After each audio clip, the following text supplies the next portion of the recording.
Social networking has changed the face of society, causing revolutions and starting movements. But there is another revolution in high schools across the country.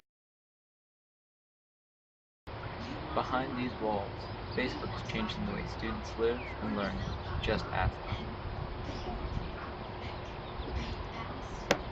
I'd say that as far as Facebook goes and texting, it takes up a lot of my time, and even when I should be doing homework or something else, I always seem to be plugged in. It affects my life because I learn about my friends' lives that way, and about social events, and about politics.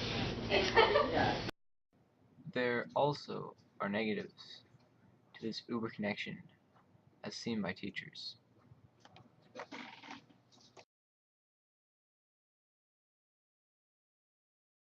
Texting. That Facebook, Twitter, and texting allow students to be far more aggressive with each other, and it is far more of a distraction when doing homework, because I know my child will be doing homework on Facebook, she will be on Twitter, and she'll be texting all at the same time.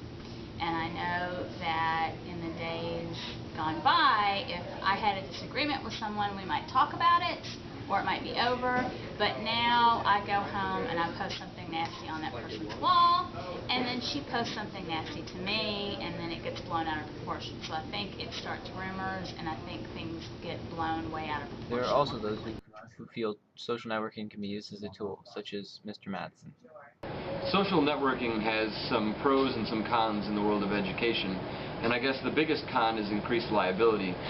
The more access you have to your students, the more liability you have for them. So if they're posting things that are inappropriate or posting things that are dangerous, we are duty bound to report them, and we're legally bound to report them. So if we don't, then there's potential for lawsuits and or potential for other ramifications, which is a major, major issue.